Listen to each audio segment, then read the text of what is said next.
banaanbaxani waa banaanbax looga soo horjeeday dhalinyarada Soomaaliyeed ee muddada 7 sano u xiran dawladda India ayaa wuxuu ka dhacay magaalada Johannesburg ee dalka Koonfur Afrika. Muwaadiniin Soomaaliyeed oo tiradoodu gaaraysa 100 ayaa iskuga soo baxay wadooyinka magaalada Johannesburg gaar ahaan xaafadda Mayfair, kuwaas oo ka cabanayay ama muujinayay sida ay uga soo horjeedaan dhalinyarada Soomaaliyeed ee sida sharci darrada ugu xiran dawladda India.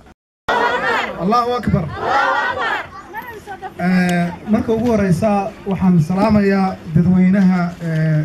Soomaaliyeed ee South Africa ee isku soo baxay halka kan in ay ku taageeraan ama ay la qaybsadaan dhibaatada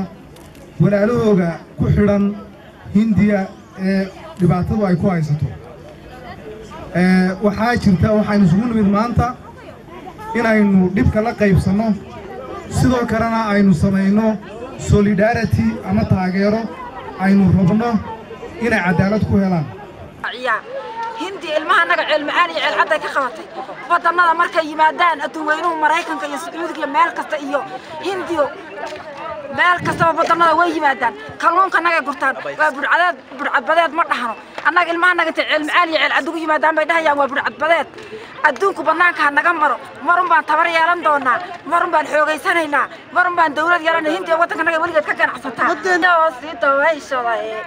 dal shisheeyay iyo meelahan dawaaru joognay galkii daroogaysan nagu daawooday dooligi iyo dhulwaayaduba waynoo dardaar walinay nin waliba tantuulay uu nagu dilayay dullibaana soo gaadhay iyo hawla dabadheere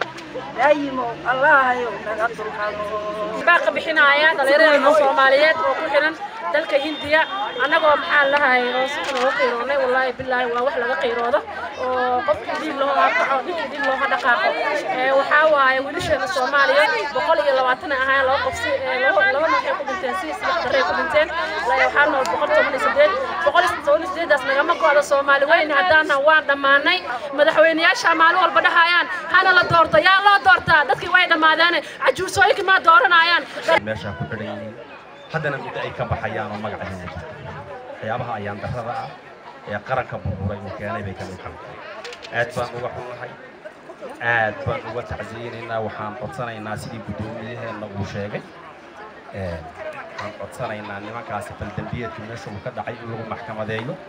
laga soo wareejiyo Hindi iyo macnaha maxaan ku dhahday meesha nimankaas lagu haysto wiilasha xaqooda in soo celiyo xuquuqdooda in soo celiyo hadii maxkamad la saarayo maxkamad la soo saaro 6 sano dad iska xiran oo wax maxkamad aan la soo saaraynin waxaas waxa waaye cadaalad ma ahan waa cadaalad darradana waan ka soo horjeednaa dadnimana ma ahan midaasna mid aan taageersanahay ma ahan waxa arintaasna waan ka soo horjeednaa dawladda Soomaaliya ha ka dhiidhiso ha ka kacdo madaxweynayaasha Soomaaliya ee rabaan inay horumar gaaraan sidaan oo kale horumar laguma gaaro ninka raba inuu horumar gaaro waa inuu waxaan dawladda Soomaaliya ka codsanaynaa inay wiilashaas u istaagaan sidii loo soo deyn lahaa dawladda Hindiyana waxaan ka codsanaynaa in ay soo daayaan ama maxkamad saaraan wiilashaas Soomaaliyeed ee ku dhibaataysan xabsiyada Hindiya oo muddo 6 sano xabsiga ku jira waxaan leenahay dawladda Hindiya mar labaad wiilashaas Soomaaliyeed dawlad la'aanta ku xirteen waa inaad xorriyadooda soo deysaan waa inaad xorriyadooda siisaan aad iyo aad baad u mahadsantihiin dhammaan dadweynaha ka soo qayb galay banaanbaxan